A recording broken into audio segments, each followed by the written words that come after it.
Now, good morning, dear students. Today I am going to explain about the central government. ठीक है बेटा, आज हम आपको सेंट्रल गवर्नमेंट के बारे में बताएंगे और उसके बाद फिर जो है I have already told you about the prime minister, council of ministers, their functions, their responsibilities. Now I am going to explain about the central government. बेटा आपको ये बिल्कुल स्क्रीन में दिखाई दे रहा होगा सेंट्रल गवर्नमेंट। सेंट्रल गवर्नमेंट के आपकी क्या होते हैं, यहाँ पे टू आपकी कंडीशंस है। पहला आपका क्या है, यहाँ पे एग्जीक्यूटिव है और दूसरा आपका क्या है, लेजिस्लेचर है। ठीक है, तो एग्जीक्यूटिव में आपका प्रेसिडेंट है, उसके नीचे आपका वाइस प्रेसिडेंट है, देन आपका प्राइम मिनिस्टर, देन आपका काउंसिल ऑफ मिनिस्टर्स। उधर बेटा आपका लेजिस्लेचर में, ये सेंट्रल लेवल पर आपको बता रहे हैं, सेंट्रल जो लेजिस्लेचर है वो आपका लोकसभा और आपकी जो राज्यसभा के जितने एमपीज़ हैं उनको इंक्लूड किया जाता है।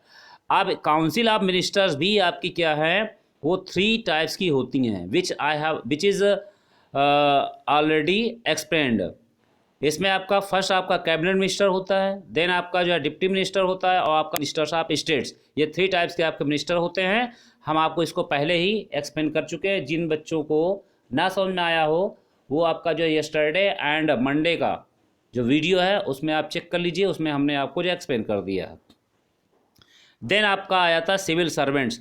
तो बेटा सेंट्रल गवर्नमेंट जो है कैसे वर्क करती है उसका एक स्ट्रक्चर बना हुआ है कि इस प्रकार से सेंट्रल गवर्नमेंट क्या करती है, अपना वर्क कंप्लीट करती है। ठीक है, अब आ जाते हैं यहाँ पे president. The president who is the highest officer in India is referred to as the head of the state. He oblique she is elected for a fix term of 5 years and can also be re-elected. The president acts on the advice of the prime minister. बेटा जो भी आपका हमारे country में ये मतलब highest post होती है, ऑफिशियल जो पोस्ट होती है हाईएस्ट, वो किसकी होती है, प्रेसिडेंट की होती है। जितने भी आपके सारे के सारे वर्क होते हैं वो प्रेसिडेंट के नाम से ही होते हैं। ठीक है, यानी मतलब वर्क मतलब जितने भी आपके रूल्स रेगुलेशंस हैं, जो भी आपके कानून बनाए जाते हैं वो उसी के नेम से बनाए जाते हैं। ठीक है, हमारे कंट्री में जो प्रेसिडेंट का इलेक्शन 5 ईयर्स के लिए होता है और अगर एक बार प्रेसिडेंट बन चुका या उसका इलेक्शन हो चुका, वो इलेक्टेड हो चुका, तो अगेन फिर से जो है उसको क्या किया जा सकता है, इलेक्ट किया जाता है। और जो प्रेसिडेंट है वो प्राइम मिनिस्टर की एडवाइस पर ही, उसकी सलाह पर ही काम करता है। अब यहाँ पे जान लेते हैं what are the qualifications of the president. In order to be elected as a president of India, a candidate must possess the following qualification। यानी किसी भी पर्सन को अगर जो है प्रेसिडेंट बनना है, यानी कोई पर्सन, कोई भी व्यक्ति अगर प्रेसिडेंट बनना चाहता तो उसके अंदर क्या क्या मतलब ये फॉलोइंग जो आपकी जो है क्वालिटी होनी चाहिए। पहला है first point, he oblique she should be a citizen of India. यानी उसे जो है हमारे कंट्री का, हमारे इंडिया का, हमारे जो है देश का क्या होना चाहिए, नागरिक होना चाहिए। ये पहले आपकी जो क्वालिफिकेशन है। दूसरा आपका क्या है, he oblique she should be 35 years of age or above. यानी कम से कम उसकी जो एज है वो कितनी होनी चाहिए, 35 ईयर्स या उससे फिर जो आपका ऊपर होना चाहिए। He oblique she should be qualified for election as a member of the Lok Sabha. यानी वो जो है लोकसभा का जो मतलब मेंबर को चुनने की या चुने जाने की उसके अंदर योग्यता होनी चाहिए, क्षमता होनी चाहिए। He oblique she should not hold any office of profit under central और state government. If so the post should be relinquished before seeking elections. यानी उसे किसी भी स्टेट का या सेंट्रल गवर्नमेंट का क्या होना चाहिए, एम्प्लॉय नहीं होना चाहिए, कर्मचारी नहीं होना चाहिए। ठीक है, अगर वो जो है प्रेसिडेंट का इलेक्शन लड़ता है तो उसके पहले ही उसको रिजाइन देना पड़ेगा। तो ये बेटा क्या हो गए, आपके जो है क्वालिफिकेशन हो गए, किसके लिए, प्रेसिडेंट की क्वालिफिकेशन हो गई। अब आ जाते हैं इसका इलेक्शन कैसे होता है। The president is not elected directly by the people, the electoral college elects him और हर एज अ प्रेसिडेंट। हमारे कंट्री में जो प्रेसिडेंट का इलेक्शन है वो यूएसए के तरीके नहीं है कि डायरेक्ट पब्लिक उसको क्या करती है, इलेक्ट करती है। हमारे कंट्री में पीएम का भी इलेक्शन डायरेक्टली नहीं होता है। हमारे कंट्री में जो एमएलए है और एमपी है, यानी लोकसभा का जो मेंबर है और आपका स्टेट जो लेजिस्लेचर है उसकी जो है स्टेट असेंबली का जो मेंबर है उसको सिर्फ जो है अडल्ट फ्रेंचाइजीज के थ्रू मतलब आपका जो है थ्रू उसका इलेक्शन होता है। लेकिन जो प्रेसिडेंट होता है इसके लिए बेटा एक आपका इलेक्टोरल कॉलेज होता है और उसके थ्रू जो है क्या किया जाता है, इसका इलेक्शन होता है। This group consist of all the elected members of the Lok Sabha, the Rajya Sabha and the state legislative assemblies. The president can resign from office before the end of his term by addressing a letter of resignation to the vice president of India. The vice president then inform the speaker of the Lok Sabha. बेटा president के election में राज्यसभा, लोकसभा और state assembly के जितने भी members होते हैं, elected members होते हैं, वो क्या करते हैं, वो प्रेसिडेंट के इलेक्शन में पार्टिसिपेशन करते हैं, यानी वही जो प्रेसिडेंट का इलेक्शन कर मतलब इलेक्ट करते हैं। ठीक है, प्रेसिडेंट अपनी जो है ऑफिस से या ये कह सकते हैं अपने पोस्ट से वो 5 ईयर के पहले भी क्या कर सकता है, रिजाइन दे सकता है। लेकिन किसको रिजाइन देता है, उसको रिजाइन देना पड़ेगा वाइस प्रेसिडेंट को, और वाइस प्रेसिडेंट क्या करता है, इस इंफॉर्मेशन को लोकसभा तक पहुंचाता है। अब यहाँ पे आ जाते बेटा impeachment.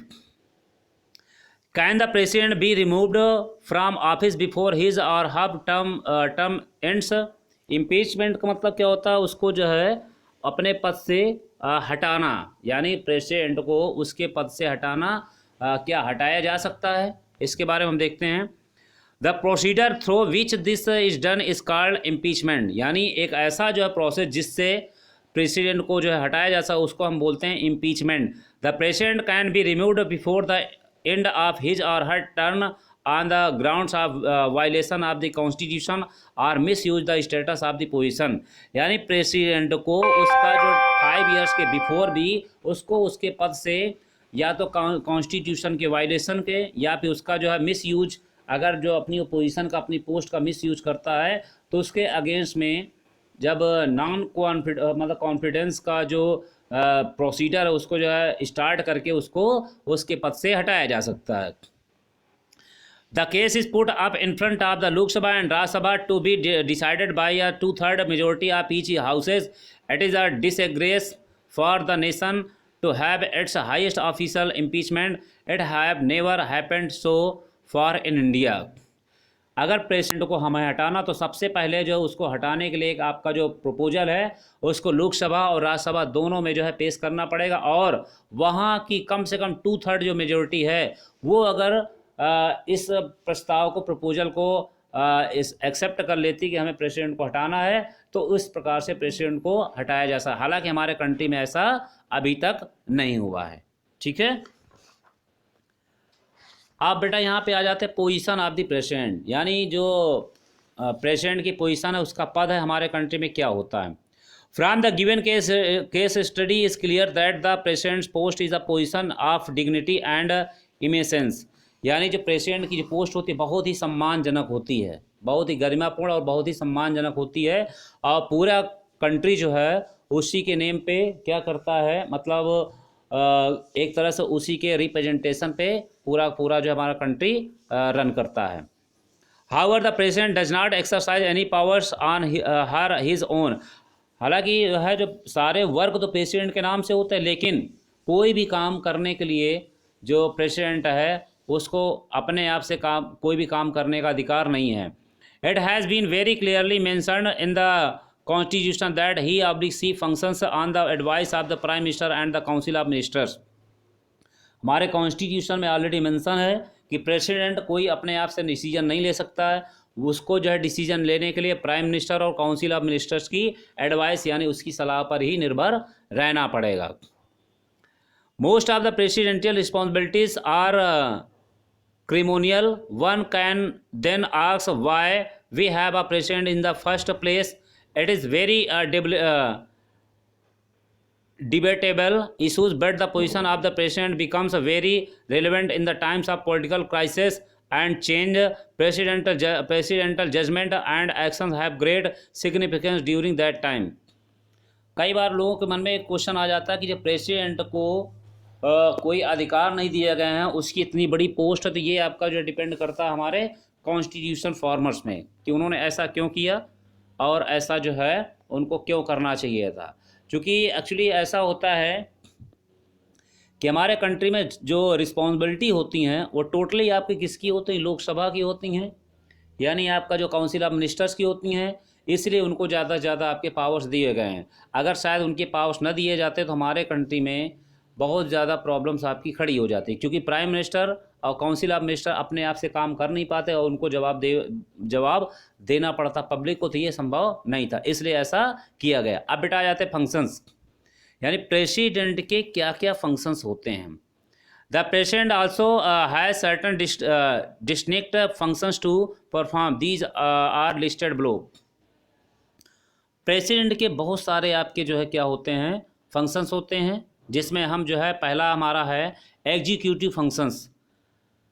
Being the executive head of the state, all the administrative decisions are taken in the president's name, यानी हमारे कंट्री का हेड होने के नाते जितने भी आपके डिसीजंस लिए जाते हैं, जितने भी आपके रूल्स रेगुलेशन बनाए जाते हैं, वो जो है राष्ट्रपति के नाम से ही बनाए जाती है, यानी उनके सिग्नेचर के बगैर कोई भी जो बिल है वो एक्ट यानी आपका लॉ कानून नहीं बन सकता है। He makes all important appointments like those of the Prime Minister, members of the Council of Ministers, governors of the various states, ambassadors to foreign countries, chief justice and judges of the Supreme Court and High Courts, and is the supreme commander of the defense force with the power to declare war and make peace।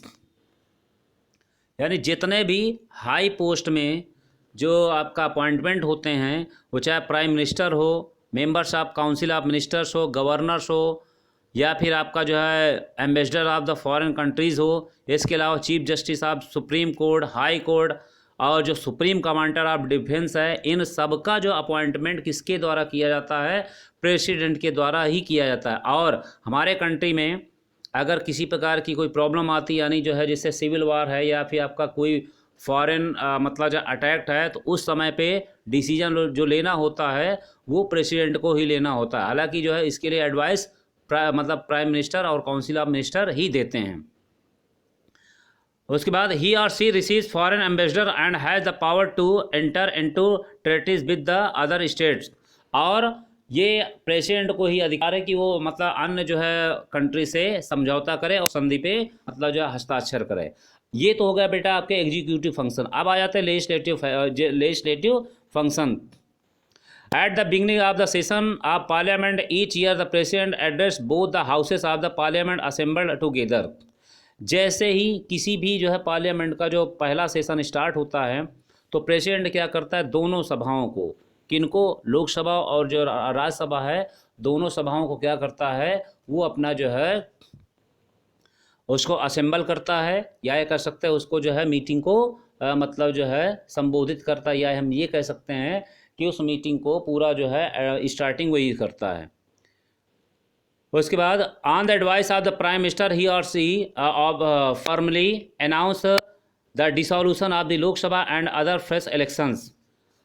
Prime minister के सलाह पर ही वो जो है लोकसभा को dissolve भी कर सकता है। डिसॉल्व मीन्स क्या होता है, उसका समापन कर सकता है, और नए इलेक्शन के लिए वो मतलब इलेक्शन कमीशन को मतलब जो है ऑर्डर दे सकता है, या फिर उसको जो है मतलब रिकमेंड कर सकता है। All bills pass by either house of parliament require the president's signature in order to become laws. हम पहले बता चुके हैं, जितने भी आपके जो है बिल्स हैं उनको जब तक जो है प्रेसिडेंट सिग्नेचर नहीं करता तब तक वो बिल आपका जो है एक्ट कानून नहीं बन सकता। Ordinances can be issued by the president when the parliament is not in the session। Ordinances means क्या होता है, कभी कभार अध्यादेश, इसको हम अध्यादेश बोलते हैं। सपोज दैट कोई हमारे कंट्री में जरूरी आपकी जो है मतलब कानून बनाना जरूरी है, तो उसके लिए सीधे सीधे किसी भी बिल को लोकसभा या राज्यसभा में पास आउट कराए बिना ही क्या किया था, मतलब प्रेसिडेंट के सिग्नेचर से ही वो एक अध्यादेश जारी किया जा सकता है कि इस एक्ट को लागू। लेकिन इसकी जो मतलब ड्यूरेशन होती है वो 6 मंथ होती है, और फिर से 6 मंथ के लिए इसको बढ़ाया जा सकता है, लेकिन बाद में आफ्टर 1 ईयर इसको जो है इंक्रीज़ नहीं किया जा सकता, इसको एक्सपेंड नहीं किया जा सकता, और इसको लोकसभा और राज्यसभा दोनों हाउसों से इसको पास आउट कराना जरूरी होता है। As mention in the previous chapter the president can nominate a few members of the Rajya Sabha. हमने आपको पहले बताया है कि जो राज्यसभा के 12 मेंबर्स हैं उनको जो है प्रेसिडेंट ही क्या करता है, नॉमिनेट करता है। लोकसभा में 2 मेंबर्स, 2 एंग्लो इंडियन जो आपके जो है मेंबर्स होते हैं उनको जो है यही नॉमिनेट करता। अब आ जाते हैं judicial functions. A/C has the power to grant pardon and to reduce the postpone a death sentences on an appeal for the mercy. He/C can also change a death sentences to life imprisonment.